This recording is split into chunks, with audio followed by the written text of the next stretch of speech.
36వ వచనాన్ని చదువుకుందాం. కాబట్టి మీరు జరగబోవు వీటినెల్లను తప్పించుకొని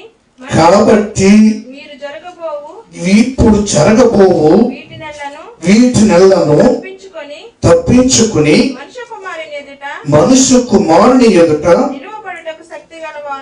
నిలవబడుటకు శక్తి గలవారగునట్లు ఎల్లప్పుడూ ప్రార్థన చేయొచ్చు, మెలకువగా ఉండుడని చెప్పాను. చిన్న ప్రార్థన చేసుకుందాం.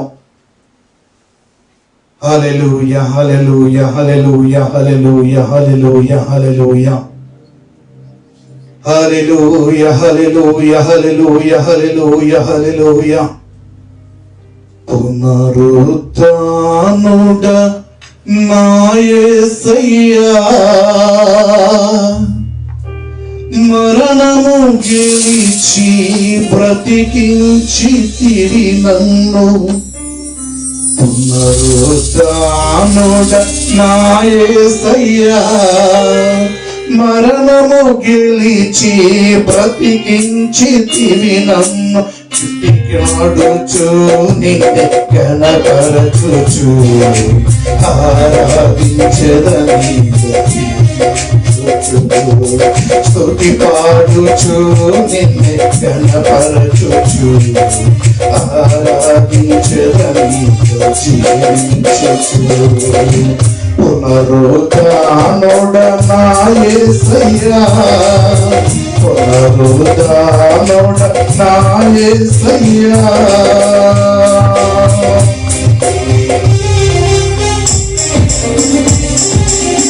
పునరుత్థానుడైన యేసయ్యా మరణము గెలిచి తిరిగి లేచి సమాధినే ఓడించి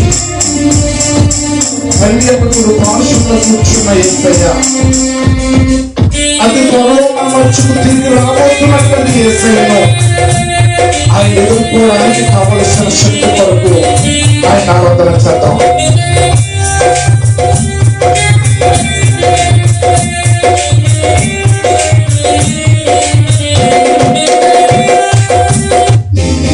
కృపచేతనే నాకు నీ రక్షణ భాగ్యము దొరికిందని.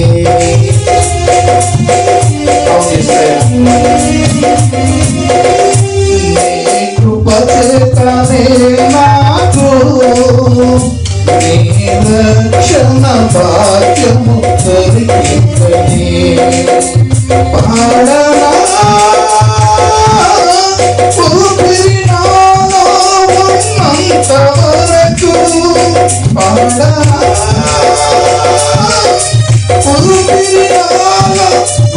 ఉన్నంతవరకు నా విమోచకుడవు నీవేనని నరక్షణ భాగ్యము కలిగిందని. నా విమోచకుడవు నీవేనని నీ రక్షణ భాగ్యము కలిగిందని. స్తుతి పాడుచు నిన్ను కనపరచుచు ఆరాధించెదని జీవించుచు. స్తుతి పాడుచు నిన్ను కనపరచుచు ఆరాధించెదని జీవించుచు.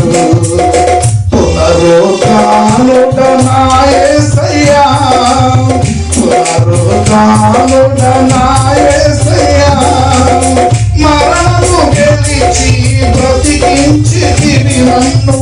మరణము గెలిచి బ్రతికించితివి నన్ను. స్తుతి పాడుచు నిన్ను కనపరచుచు ఆరాధించెదని జీవించుచు.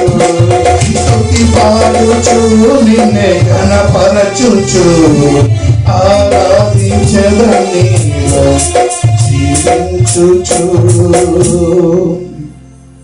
అవును యేసయ్యా, 2000 సంవత్సరముల క్రితము నా కొరకు మా కొరకు కలవరి శిలువలో మరణించి పునరుత్థానుడై తిరిగి లేచి నీ ద్వారా మాకు విమోచన కలిగింపచేసి నీ రక్షణ భాగ్యం మాకు అందించు. ఇదిగో ఈ రక్షణ భాగ్యమును చేతపుచ్చుకుని పరిపూర్ణమైనటువంటి నా ప్రభు నీ జనుల ఎదుట నీ జ్ఞానమును బోధించుటకు నన్ను నా ప్రభు శిలువ చోటున మరుగుపరిచి నాకును మాకును కావలసిన నీ దివ్య వాక్కును అందించి మహిమ మీరే తెచ్చుకోమని యేసయ్య అత్యున్నతమైన నామములో ప్రార్థించి బ్రతుకులాడుతున్నాము పరమ తండ్రి. ఆమేన్.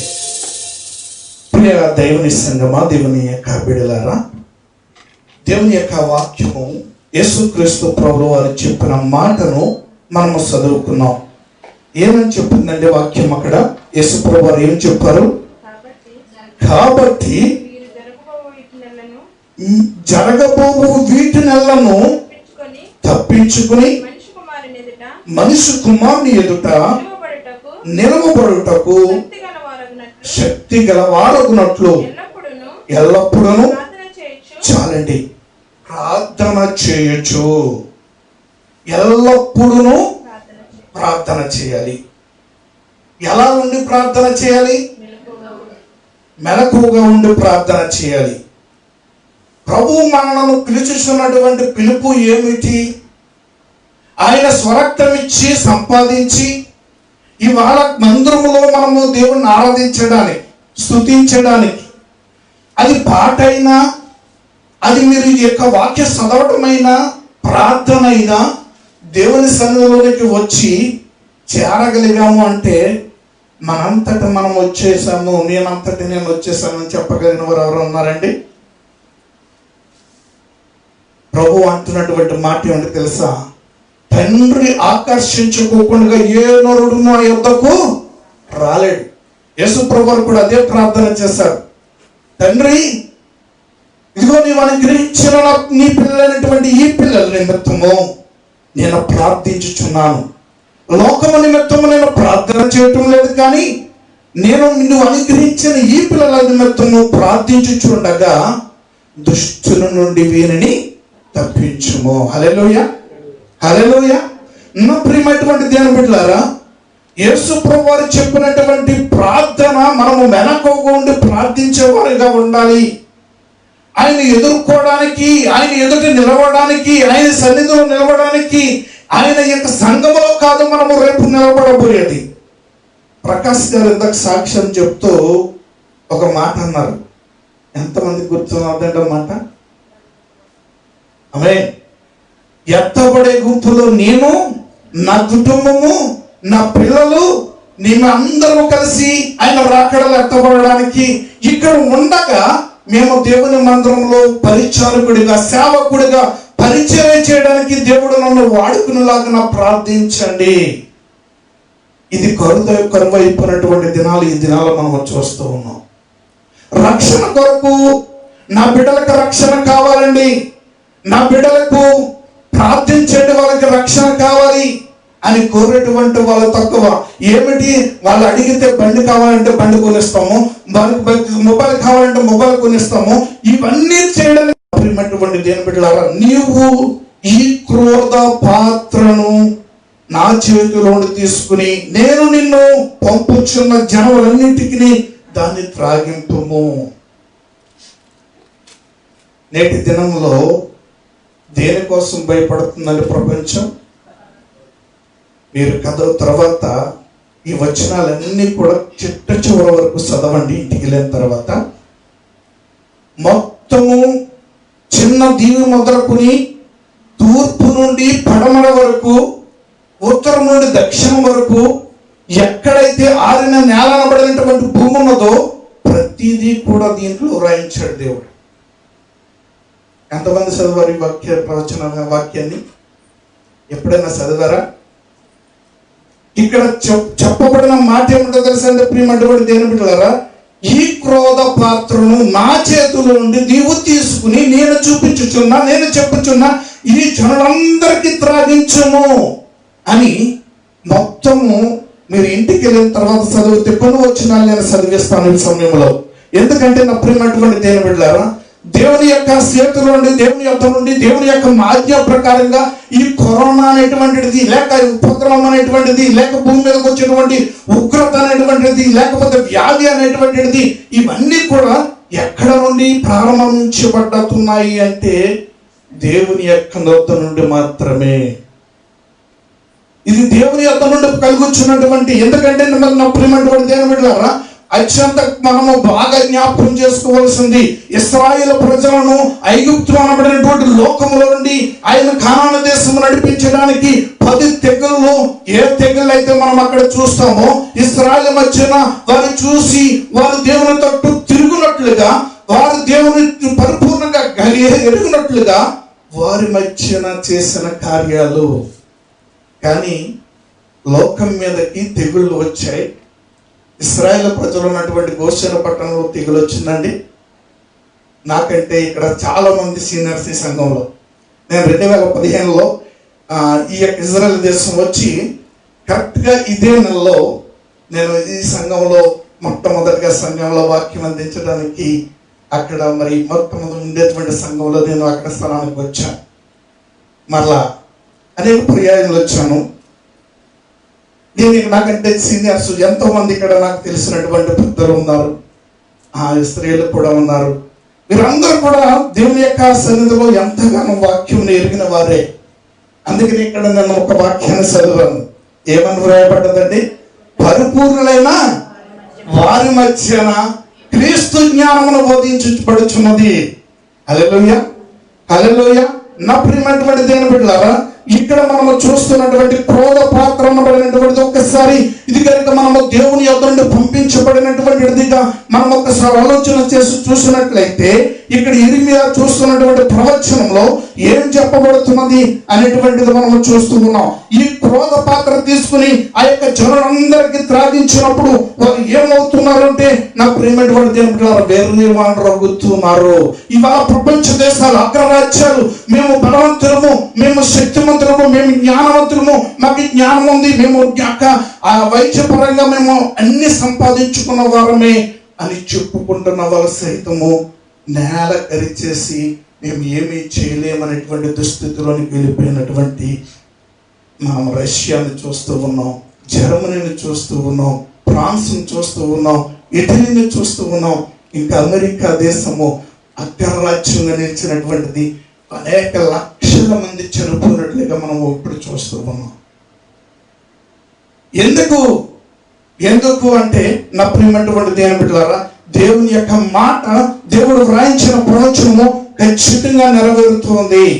ఎందుకోసము తర్వాత చూద్దాం. ఇక్కడ మనం ఇంకా చూసినట్లయితే, ఇక్కడ ఈ యొక్క క్రోధ పాత్రను ఎక్కడెక్కడ కుమ్మరించమని చెప్పబడుతుంది అని మనం చూసినప్పుడు చూడండి, ఆ యొక్క 24 వచ్చిన దగ్గర చూద్దాం. అరబ్ దేశపు రాజులందరూ అరణ్యంలో నివసించు మిశ్రిత జనములను,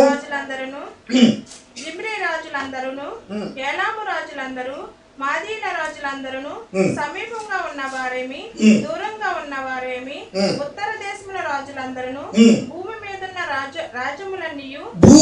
ఉన్న రాజ్యములన్నీయు తాగుదురు, దానిలో త్రాగుదురు. హల్లెలూయా, హల్లెలూయా. నా ప్రియమైనటువంటి దేవుని బిడ్డలారా, దేవుడు వ్రాయించినటువంటి మాట అండి.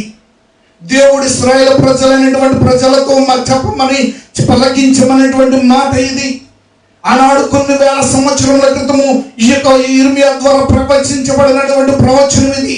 మొత్తము ఏ దేశము కూడా మిగలకోకుండా ప్రతి దేశమును, ప్రతి దీవిని మనము కింద చూడగలుగుతాం.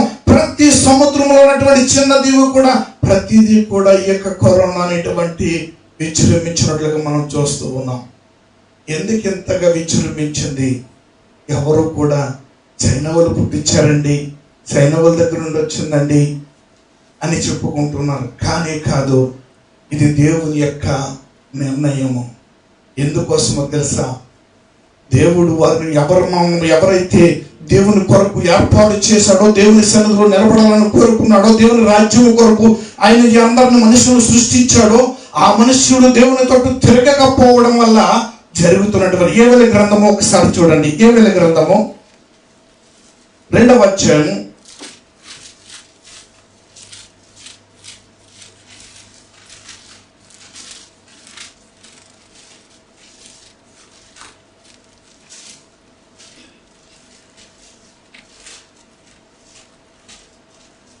తీసారమ్మా?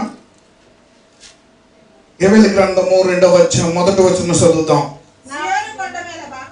సీయోను కొండ మీద బాకా ఊదుడి, నా పరిశుద్ధ పర్వతం మీద హెచ్చరిక నాదము చేయుడి, యెహోవా దినము వచ్చుచున్నది, అది సమీపమాయెను అనియు దేశ నివాసులందరూ వణుకుదురుగాక.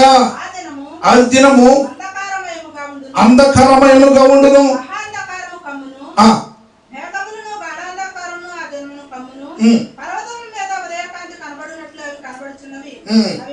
చాలండి ఇంకా చాలా విషయాలు ఉన్నాయి. ఇవన్నీ చదవడానికి మనకు సమయం సరిపోదు కనుక ఇక్కడ కొన్ని విషయాలని ఎదుటి పెడుతున్నాను. ఈ యొక్క ఏదైతే ప్రవచనము చెప్పబడిందో ఆ యొక్క ప్రవచనము మందిరములోనికి వెళ్ళి ప్రకటించమని ఇర్మియాకు ప్రకటించిన దేవుడు ఇక్కడ యోవేలు ప్రవక్త ద్వారా కూడా ఒక మాటను పలుకుతున్నాడు. యోవేలు ప్రవక్త ఏమని ప్రవచిస్తున్నాడు? సీయోను కొండ మీద బాకానాదము ఊదిరి, సీయోను కొండ మీద బాకానాదము ఊదిరి. ఇంకా చూసినట్లయితే నా పరిశుద్ధ పర్వతం మీద హెచ్చరిక నాదము చేయండి. ఈ యొక్క దినాలలో ప్రియమైనటువంటి దేవుని బిడ్డలారా, సంఘమైనటువంటి ఈ సభల సీయోనుగా ఉండబోయే రేపు రాకడలో ఎత్తబడబోయే సంఘంలో ఎవరి గురించి హెచ్చరిక నాదము చేయాలి? బాకానాదం ఊదాలి. యేసయ్య త్వరగా రాబోతున్నాడు. అది మహాదినముగా రాబోతుంది. ఆయన ఉగ్రత దినముగా రాబోతుంది. ఆయన చెప్పబడుతున్నటువంటి అది సమీపముగా ఉన్నది. హల్లెలూయా. అది సమీపంగా ఉన్నది. ఆ యొక్క దాని దేవుని యొక్క రాకడ ముందు దేశ నివాసులందరూ వణుకుదురుగాక. చూసారండి, ఇక్కడ ఎక్కడ చేయవలసినటువంటిది హెచ్చరిక నాదము చేయవలసిన సంఘములో దేవుని యొక్క మందిరము విశ్వాసులుగా రాకడ వరకు సిద్ధపరచాల్సినటువంటి మీ అందరినీ కూడా సిద్ధపరిచి దేవుని రాజ్యంలో ఒక్కొక్కరిని ఒక్కొక్క సింహాసనం మీద ఒక్కొక్కరిని ఒక కిరీటము దేవుడు ఇవ్వడానికి సిద్ధపరుస్తూ ఉంటే ఇక్కడ జరుగుతున్నటువంటి దేవుడు తెలుసా? హెచ్చరిక నాదము లేదు. ఆయన గురించి అయినటువంటి బాకానాదము ఊరకపోవడము, అనగా ఆయన రాకడ కొరకు సిద్ధపాటు కొరకు ఆయన యేసు ప్రభువారేమో ఆయన చెబుతున్నటువంటి ఇదిగో మీకు ఇవన్నీ జరగవలసింది, ఇవన్నీ జరుగుతాయి. ఈ జరిగిన వాటన్నిటిని ఎదుర్కొని మనుషు కుమారుని ఎదురు మీరు శక్తిమంతులుగా నిలవడానికి మీరు ప్రార్థన నిలకడగా ఉండండి, మేనకోగా ఉండండి యేసు ప్రభువారు చెప్తున్నారు.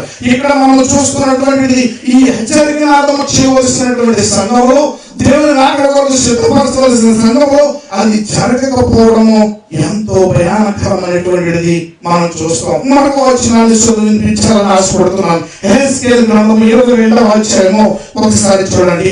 యెహెజ్కేలు గ్రంథము 22వ అధ్యాయము. నా ప్రియమైనటువంటి దేవుని బిడ్డలారా, 22వ అధ్యాయము 22-23 వచనాలను చదువుదాం. మరియు యెహోవాకు నాకు ప్రత్యక్షమై ఇలాగు సెలవిచ్చును, నరపుత్రుడా,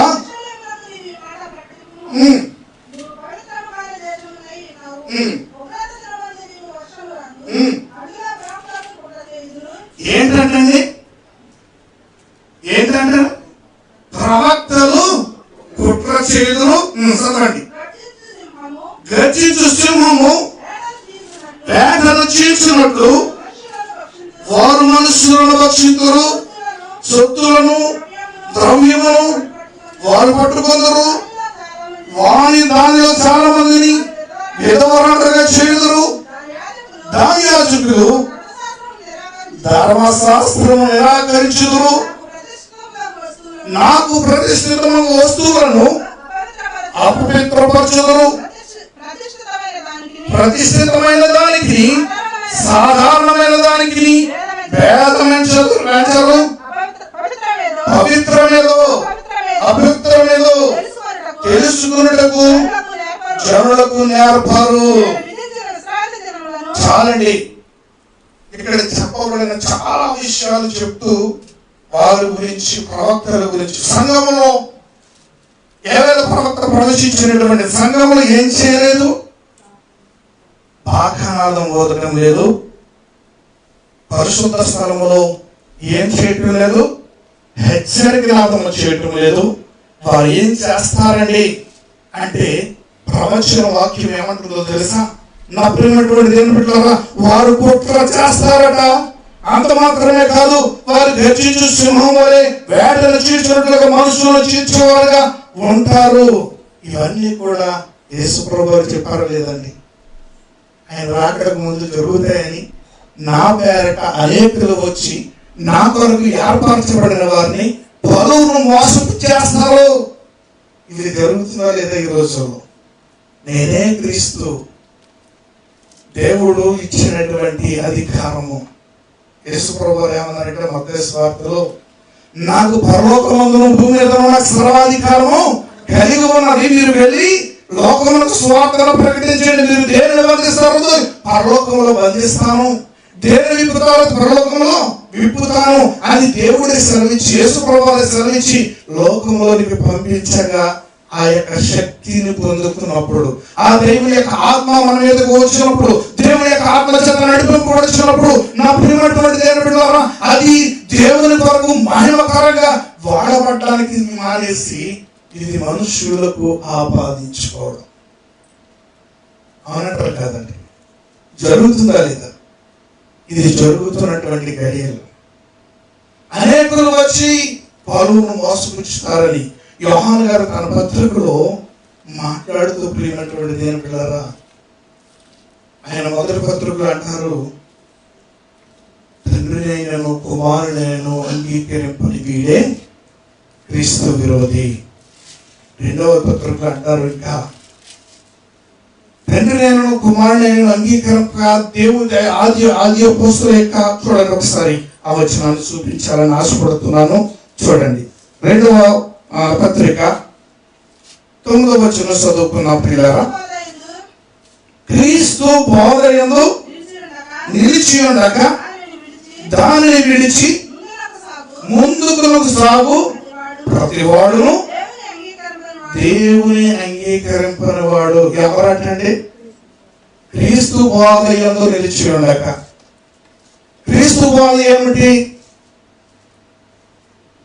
నేను దేవుని కుమారుడనై ఉండి, సర్వ సృష్టికర్తనై ఉండి, మీ మధ్యకు నేను ఒక మనుష్య కుమారుడిగా వచ్చి నన్ను నేను తగ్గించుకుని మీకు పరిచర్య చేయడానికి పరిచారకుడిగా వచ్చిందని. అంతేనండి, నేను రాజుగా వచ్చానన్నారు యేసుప్రభు. ఆయన వచ్చింది ఏమని వచ్చాడంట? మనకు పరిచారం చేయడానికి వచ్చానని చెప్తున్నారు. ఆయన పరిచారకుడిగా వచ్చి ఆయన పరిచర్య చేస్తూ ప్రేమను ప్రకటించి, ఏం ప్రకటించారండి? ప్రేమ. ఎవరైతే బలహీనత చేత, అస్వస్థత చేత, నెమ్మది లేక, జీవితంలో ఇక ఎందుకు నేను ఏమీ చేయలేను అని నిరాశ చెందుతున్న వ్యక్తి దగ్గరకు వచ్చి ఆయన అంటున్నటువంటి మాట, నేను నీ యొద్దకు వచ్చాను, లే. నేను నీ యొద్దకు వచ్చాను, అమ్మా నువ్వు లే. నీ యొక్క బలహీనత ఏదో ఇప్పుడు విడిచిపెట్టి వెళ్ళిపోతుంది అని యేసయ్య ప్రేమను ప్రకటించి, ధర్మశాస్త్రం ఏదైతే చేయలేదో మనం అదే చూస్తాము. యెరూషలేములో ఉన్నటువంటి ఒకే ఒకటి బేతస్వకోనిటు, అది 5 మండపాలు కలిగింది. 5 మండపాలు ఒకసారి మనం ఆలోచన చేస్తే ఆది కాండము దగ్గర నుండి 5 కాండాలు ధర్మశాస్త్రానికి ఇవ్వబడిన 5 కాండాలకు నిదర్శనం. ప్రియులారది బేతస్వకోనిటు 5 మండపాలు, 5 కాండాలకు, ఆది కాండము, నిర్గమ కాండము, సంఖ్యాకాండము, లేవి కాండము, ద్వితీయోపదేశ కాండము. ఈ 5 కాండాలు ఏమి చెప్తున్నాయి? రోగి ఉన్నావా, పడుండు. నీ అంతటా నీవు లేచి ఆ నీటిలో పడితే దేవతకు వస్తే అప్పుడు నువ్వు నీళ్ళు కదిలిస్తున్నప్పుడు దాంట్లో పడితే నీకు స్వస్థత వస్తుంది. ధర్మశాస్త్రంలో ఏం చెప్తుంది? పాపం చేసిన వాడికి శిక్ష విధింపబడదని చెప్తుంది. అయితే యేసుప్రభు వచ్చి ఆ యొక్క 38 సంవత్సరాలుగా ఎవ్వరూ సహాయం లేక దిక్కి లేని స్థితిలో పడినటువంటి వ్యక్తి దగ్గరకు వచ్చి ఆయన పిలవగానే, ఆ యొక్క పిలుపును వినగానే ఏం జరిగింది ప్రియులారా? ఆ యొక్క బంధకము బంధించి ఉంచలేకపోయింది. ధర్మశాస్త్రం ఏదైతే చేయలేకపోయిందో అది యేసుప్రభువు ప్రకటించి, అదే మనకు చెప్తున్నటువంటిది, మనము నిన్ను వలె నీ పొరుగు వాళ్ళని ప్రేమించడమే దేవుని యొక్క ప్రేమ. హల్లెలూయా, హల్లెలూయా. నన్ను ప్రేమించి తన ద్వితీయ కుమారుడైన యేసుప్రభువును బలిగా అర్పించడానికి తండ్రి అయిన దేవుడు ఆయన ద్వితీయ కుమారుడు మన కొరకు బలిగా అర్పించారట. హల్లెలూయా, హల్లెలూయా. నా ప్రియమైనటువంటి దేవుని బిడ్డలారా, సమయం అవుతుంది కనుక నేను ముందుకు వెళ్తున్నాను. ఇక్కడ చెప్పబడుతున్నటువంటి మాట ఏమిటి తెలుసా? క్రీస్తు పాదయందు నిలిచి ఉండక దాన్ని విడిచి ముందుకు సాగు ప్రతి వాడు దేవుని అంగీకరింపనివాడు. అంత మాత్రమే కాదు, ఆ పాదయందు నిలిచి ఉండేవాడు తండ్రిని కుమారుని అంగీకరించేవాడు. ఎవడైనా ఈ బోధ తేక మీ యొద్దకు వచ్చినప్పుడు వాణ్ణి మీద చేర్చుకునవద్దు, శుభమని కూడా. ఎంత ఖచ్చితంగా చెప్పబడుతుందో చూడండి. ఈ వాదనలు నిలిచి ఉండకపోతే, అపోస్తలుల వాదనలు నిలిచి ఉండకపోతే, అపోస్తలుల యొక్క ఆ యొక్క వేసినటువంటి పునాది మీద ఏ అపోస్తలుడైనటువంటి పౌలు గారు ఆ యొక్క మంచి శిల్పకారుల వలె సంఘమును కట్టింది. మరొకడు పునాదులు వేయవలసిన పని లేదు. ఆ పునాదులు వేసిన బాధ్యత నాకు ఇచ్చాడు. ఆ పునాదులు నేను వేస్తాను. అపోస్తలుడైనటువంటి పేతురు ఆ యొక్క బండగా నిలిచాడు అని దేవుడు నిర్ణయించి దాని యొక్క ప్రకారంగా కట్టించి సంఘాలను ఏర్పాటు చేసి సంఘములో మనం ప్రియమైనటువంటి దేవుడు ఆయన యొక్క పోలిక, ఆయన స్వరూపం వచ్చేలాగా మనలను దేవుడు కోరుకుంటున్నాడు. హల్లెలూయా, హల్లెలూయా. అయితే ఇక్కడ మనం చూస్తున్నాము, ఆ బోధనలు నిలిచి ఉండక ముందుకు సాగు ప్రతి వాడు కూడా దేవుని అంగీకరింపనివాడు. అంతే మాత్రమే కాదు, వాడిని ఎట్టుకు వచ్చినప్పుడు, నీ ఎట్టుకు వచ్చినప్పుడు వానికి శుభమని చెప్పవద్దు, వారికి వందనం వచ్చిపోతుంది. ఒకవేళ చెప్పిన ఎడలా ఏం జరుగుతుందో అక్కడ చెప్పబడ చూడండి. వారిలో దుష్ట క్రియలో నీవును. ఎంతటి గొప్ప మాట అండి ఇది మాట. నా ప్రియమైనటువంటి దేవుని బిడ్డలారా, ఇటువంటి బోధలు ఈ యొక్క దినాల్లో ఎక్కువైపోతున్నాయి. ఇప్పుడు సాతాను సమాజం అనేటువంటి దుస్తుపరను ఆరాధించినటువంటి వారు కూడా వచ్చేసారు. కేవలం తండ్రిని మాత్రమే ఆరాధించాలని వారు ఒక గుంపు అయిపోయింది. మరొకటి క్రీస్తు ప్రభువును మాత్రమే ఆరాధించాలని ఒక గుంపు అయిపోయింది. మరొక మాట పరిశుద్ధాత్మను మాత్రమే ఆరాధించాలి, ఇంకా వేరే తండ్రి కుమారుడు అందరూ అవసరం లేదు, కేవలం పరిశుద్ధాత్మను మాత్రమే ఆరాధించాలి అని ఒక గుంపు వచ్చేసింది. అయితే ప్రభు వారు అందుకే నా యొక్క క్రోధ పాత్రుడు వారి యొక్క ప్రవర్తన ఫలమును వారి మీద కుమ్మరిస్తానని ఇర్మియా ద్వారా పలికింపబడినటువంటి మాటను మనం వింటూ ఉన్నాం. ప్రియులారా, ఏవేల ప్రవక్తలు ఒకసారి ఆ గ్రంథాన్ని చూద్దాం. ఏవేల గ్రంథం రాసినటువంటి ఏవేల ప్రవక్త రాసినటువంటి ఆ మాటను ఒకసారి చూద్దాం. చూడండి ప్రియమైనటువంటి దేవుని బిడ్డలారా, అక్కడ ఏం చెప్పబడుతుందో ఒకసారి మనం చూసి దేవుని యొక్క మాటను ధ్యానం చేద్దాం. హల్లెలూయా, హల్లెలూయా. ఏవేల గ్రంథము 2వ అధ్యాయము 12వ వచనం చదవండమ్మా. ఇప్పుడైనను మీరు ఉపవాసం ఉండి కన్నీరు విడుచుచు దుఃఖించుచు మనఃపూర్వకంగా తిరిగి నా యొద్దకు రండి. ఇదే యెహోవా వాక్యం. చదవమా. మీ దేవుడైన యెహోవా కరుణావాత్సల్యము గలవాడును, శాంతమూర్తియు, అత్యంత కృప గలవాడయుండి తాను చేయనుద్దేశించిన కీడు చేయక పశ్చాత్తాపడును గనుక మీ వస్త్రమును కాక మీ హృదయమును చెప్పుకొని ఆయన తట్టు తిరుగుడి. హల్లెలూయా, హల్లెలూయా. నా ప్రియమైనటువంటి దేవుని బిడ్డలారా, ప్రభు నిన్ను నన్ను పిలుస్తున్నట్టు ఇంటికి ఏంటో తెలుసా? నేటి దినము నువ్వు చేయవలసిన పని ఏమిటో తెలుసా? నీవు కనుక ఒక సమయంలో నీవు నీ యొక్క బాధ్యత ప్రకారంగా దేవుని తట్టు తిరిగి నీవు ఒక్కరిదానివైనా ఇద్దరు ఎగిరిపిస్తే ఒక్కడు చేస్తే ఒక్కడు అంటున్నాడు. బైబిల్ ఏం చెప్తుంది తెలుసా? ఒక్కడు 10,000 మందిని తిరిగితే ఇద్దరు ఎగిరిపిస్తే 10,000 మందిని తిరుగుతారట. ఇద్దరు ఎంతమంది? ఒక్కళ్ళు ఎంతమంది అండి? 1000 మంది. ఇద్దరు ఎంతమంది తరవాలి? అసలు ఎంతమంది తరవాలి? యాక్చువల్గా మా 2,000 3,000. దేవుడు ఎంత రెట్టింపు చేశాడండి. అందుకే నేను నన్ను ప్రభావ భావన అంటున్నటువంటి మాట ఏమిటో తెలుసా? 2-3 ఏకీపించిన వారి మధ్యాహ్న నేను అక్కడ వారి మధ్య నిలుస్తాను. ఒకడు నన్ను ఇంకా చెప్తున్నటువంటి మాట, ఒకడు మమ్మల్ని ప్రేమించిన యోహాను సువార్త 14వ అధ్యాయంలో ఈ మాట ఉంటుంది. నేను ట్రాన్స్ఫర్ చూపించడానికి టైం అవుతుంది. పర్లేదు కదా, 10 నిమిషాలు తీసుకున్న పర్లేదు కదా. అధ్యక్షుడు 10 గంటలు ఓకే. యోహాను సువార్తలో యేసు ప్రభువు చెప్తున్న మాట ఏంటో తెలుసా? ప్రియమైనటువంటి దేవుని బిడ్డలారా, ఒకడు నన్ను ప్రేమించిన యెడల నా మాటను గైకొనును, నా తండ్రి వారిని ప్రేమించును, మేము వచ్చి వాని యొద్దకు రాసుకున్నది. హల్లెలూయా. ఇందాక యేసు ప్రభువు చెప్పింది, ఇద్దరు ఏకీపిస్తే శక్తిని 10 రెట్లు మార్చుతున్నారు. ఆయనే వస్తే, ఆయన ప్రేమించే హృదయం నీకు ఉంటే, ఆయన మాటనే గైకునే హృదయం నీకు ఉంటే, ఆయన తండ్రిగా కుమారుడిగా పరిశుద్ధాత్మగా దిగు వస్తే, నీ చుట్టూ కరోనా వచ్చినా, నీ పక్కన సింహమే వచ్చినా, నీ పక్కన అగ్ని వేడంతలో నడుచున్నటువంటి అగ్ని వచ్చినా నేను ఏమైనా చేయగలదా? హల్లెలూయా. నేను అడిగేది ఒకటే ఒక మాట, నువ్వు యేసయ్యను ప్రేమించే హృదయం నీకుందా? ఆయన మాటను గైకుని, ఆయన మాట ప్రకారంగా ఇక్కడ చెబుతున్నటువంటి ఎప్పుడైనా మీరు నా తట్టు తిరిగి, ఎప్పుడైనా మీరు ఉపవాసముని కన్నీరు విడిచుచు దుఃఖించుచు నాహపూర్వకంగా నా ఎద్దకు వచ్చినట్లయితే, మీరు నా ఎద్దకు తిరిగినట్లయితే, నా తట్టు తిరిగి మీరు కన్నీరు కార్చగలిగినట్లయితే, నన్ను ప్రేమించి, ఇదే కదా నాకు ప్రేమ. మీరు నన్ను ప్రేమించి మీ ధనమని అడగటం లేదు, నన్ను మీరు ప్రేమించి మీ సమయం అడగటం లేదు, నన్ను ప్రేమించి మీ ఆస్తులను అడగటం లేదు. మీరు నన్ను ప్రేమిస్తున్నారని ఒకటి మీరు నేను ఏకమైనట్టుగా ఏకీపించే వారుగా కావాలి.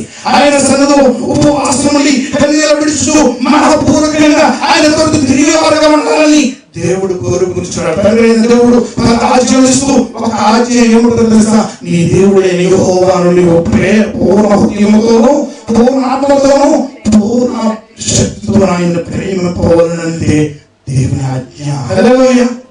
మన ప్రియమైనటువంటి దేవుని బిడ్డలారా, ఈ కడవరి దినాలైనా, ఈ దుర్దినాలైనా, ఈ భయంకరమైన దినాలైనా, ఇప్పుడైనా నీవు ప్రేమ కలిగి దేవునితో తిరిగినట్లయితే ఆయన ఏమైనాడో చెప్తున్నాడు ఇక్కడ. నా ప్రియమైనటువంటి దేవుని బిడ్డలారా, మీ దేవుడైన యెహోవా కరుణా వాత్సల్యము కలిగిన వాడు. అంత మాత్రమే కాదు, ఆయన శాంతమూర్తి. అంత మాత్రమే కాదు, నా ప్రియమైనటువంటి దేవుని బిడ్డలారా, అత్యంత కృప కలిగిన వాడు. హల్లెలూయా. ఎంతటి కార్యమో చూడండి. తర్వాత మీరు ఇంటికి వెళ్ళిన తర్వాత చదవండి.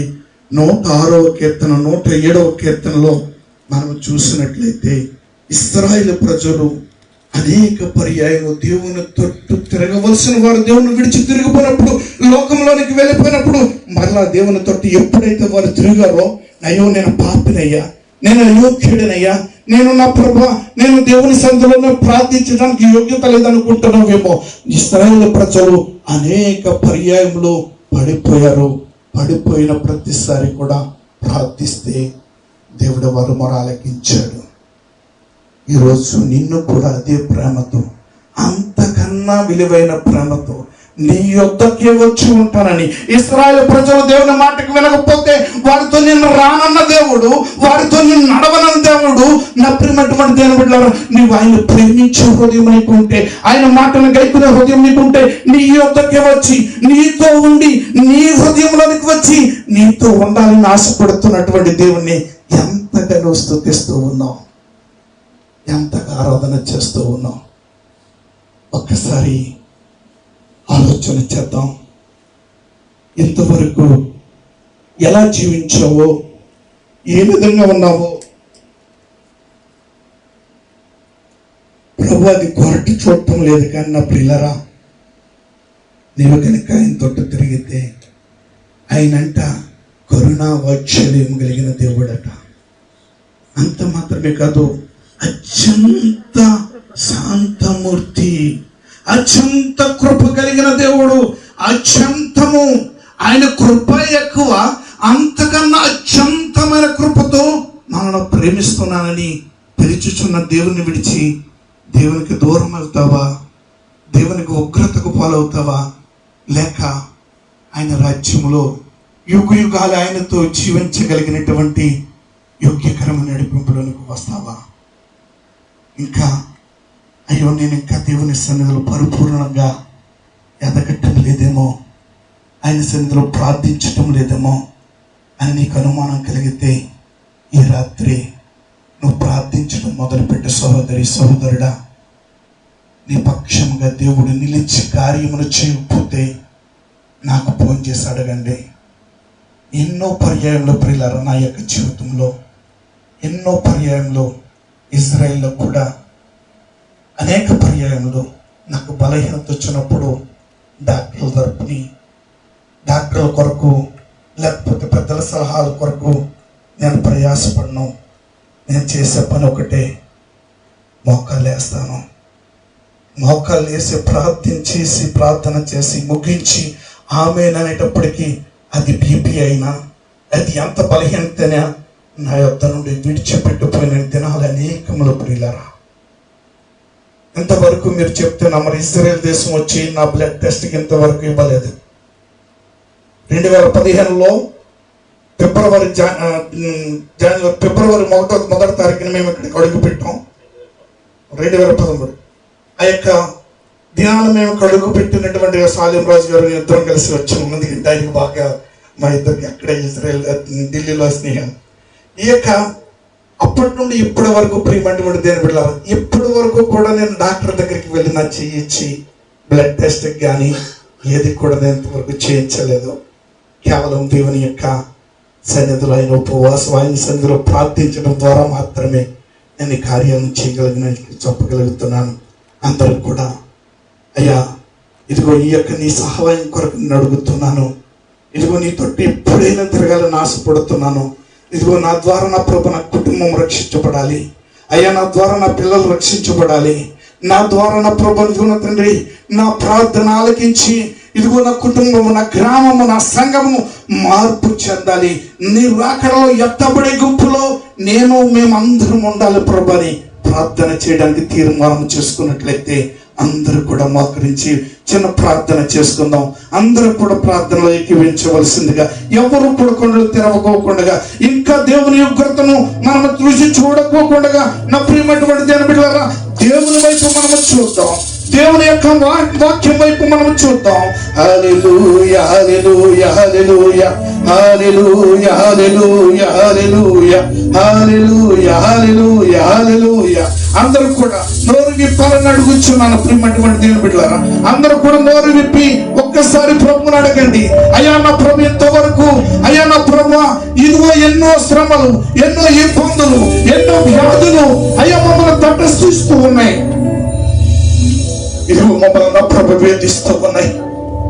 ఇదిగో మేము నా ప్రభు వీటినన్నింటిని తప్పించుకుని అయ్యా నీ ఎదుట మేము శక్తిమంతులుగా నిలవాలి అంటే అది కేవలం ప్రార్థన ద్వారా మాత్రమే, మెలకువగా ఉండిన ప్రార్థన ద్వారా మాత్రమే, అది నా ప్రభు నీ శక్తి ద్వారా మాత్రమే, అది ప్రార్థన ఆయుధం ద్వారా మాత్రమే.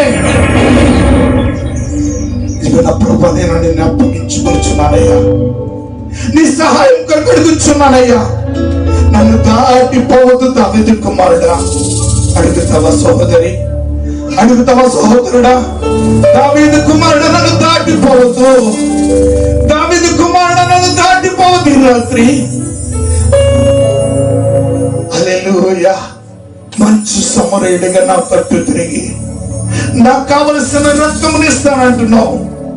నాకు కావలసిన పరిశుద్ధాత్మ తైలమును ఆయుధంగా నాకు ఇస్తున్నట్టున్నాను. ఇదిగో 2 దినాహారంలో కలిగినటువంటి పోత కొన వాళ్ళ ఇంటికి చేరుస్తున్నా అంటున్నావు. అది నీ సంఘమే. ఇదిగో నీ సంఘంలో నేను స్థిరమైన పునాదిగా నేను కట్టబడాలని ఆశపడుతున్నాను ఈ రాత్రి. హల్లెలూయా హల్లెలూయా. శరలోనైనా స్తుతి పాడుచు మరణము వరకు నిన్ను ప్రకటించేదా. శరలోనైనా స్తుతి పాడుచు మరణము వరకు నిన్ను ప్రకటించు. మరొకసారి. శరలోనైనా స్తుతి పాడుచు మరణము వరకు నిన్ను ప్రకటించేదా.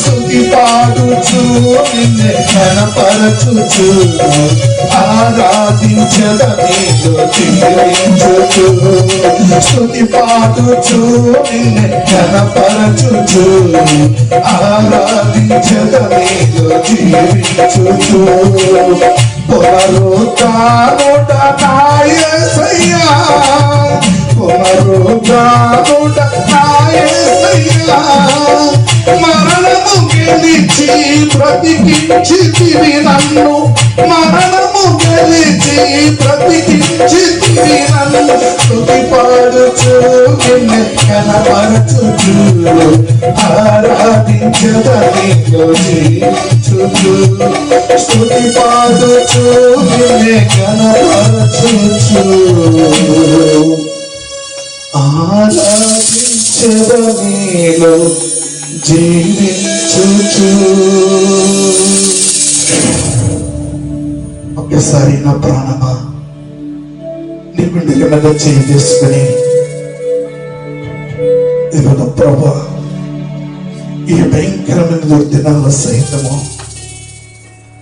ఇదిగో శరలో ఉన్నటువంటి దుర్దినాల్లో అయ్యా నిన్ను స్తుతించినప్పుడు నిన్ను ఆరాధించినప్పుడు మరణము మింగివేయకూడదు తప్పించగలిగిన మహోన్నతుడైన దేవుడు నీకు సర్వశక్తిమంతుడిగా ఎందుకు నిలుచుచున్నాడు, సర్వాంగ కవచంగా ఎందుకు నిలుచుచున్నాడు. ఆయన నీ చుట్టూ ఆయన ప్రకాశమానముగా దిగి వస్తూ ఉన్నాడు. హల్లెలూయా హల్లెలూయా. ఒక్కసారి అడుగుతావా, శరలోనైనా నిన్ను స్తుతిస్తాను యేసయ్యా, మరణం వరకు నిన్ను ప్రకటిస్తాను యేసయ్యా. ప్రాణమా కుంగిపోవద్దు యేసయ్యా, త్వరగా నువ్వు వచ్చుచున్నావు, నేను ఎదుర్కోవడానికి నాకు సిద్ధపడుతున్న దయచేయండి. ఒక్కసారి చిన్న ప్రార్థన చేద్దాం. నాతో ఏకీపించండి ప్రియులారా. అత్యంత కృప కలిగిన మా దేవా, శాంతమూర్తివైన మా యేసయ్యా, ఇదిగో నా ప్రభు నీ ప్రేమ ఎంతో గొప్పది. నీ తొట్టి మేము తిరిగితే అయ్యా, నీ తొట్టి మేము తిరిగితే అది ఎంతటి భయంకరమైనదైనా, అది ఎంతటి భయంకరమైన అవసరమైన ఇదిగో తప్పించి అయ్యా నీ కొరకు నేను సిద్ధపడాలని, నాలోనికి నువ్వు రావాలని, నన్ను నీ వలె మార్చుకోవాలని, నీ పోలిక నాలో ఏర్పరచబడాలని, అయ్యా నా ప్రభు నన్ను నా ప్రభు నీ మహిమకు నన్ను ఆపాదించాలని, నీ మహిమని నాకు ఇచ్చి నన్ను బలపరచాలని ఆశపడుచున్నావు కదా ప్రభు. ఇదిగో నా మాత్రం నేను నా మట్టుకు నేనే కాదు ప్రభు, నా భార్య, నా కుమార్తె, నా కుమారుడు, అయ్యా భర్త ఎవరైతే పురుష స్త్రీలైతే నా భర్త, నా పిల్లలు, నా తల్లిదండ్రులు, నా సంఘము, నా గ్రామము అయ్యా రక్షించు ప్రభు. నా దేశాన్ని రక్షించయ్యా. నీ కృప చేత మమ్మల్ని బలపరచండి, నీ ఆత్మ చేత మమ్మల్ని నడిపించి, నీ రాకడలో మధ్య కష్టములకు వచ్చి నిన్ను చూడగలిగిన ధన్యత మనందరికీ దయచేయమని, నీ ఎదుట శక్తిమంతులు కూడినట్లుగా మేము ప్రార్థన ద్వారా ముందుకు సాగిపోయే కృప ధన్యత అందరికీ దయచేయమని యేసయ్య నామములో ప్రార్థించి వేడుకుంటున్నాం పరమ తండ్రి, ఆమేన్. ఈ యొక్క సమయం ఇచ్చిన అధ్యక్షుల వారికి, నన్ను ప్రేమతో ఆహ్వానించిన దైవ సేవకులు సాలెం రాజు గారికి, సంఘం అంతటికి, సంఘ పెద్దలకు, కీబోర్డు వాయిస్తున్న పెద్దలకు, ఆర్కెస్ట్రా పేడ వాయిస్తున్న సహోదరుడికి అందరికీ కూడా నా హృదయపూర్వక వందనాలు తెలియజేస్తూ దేవుని రాకడలో అందరం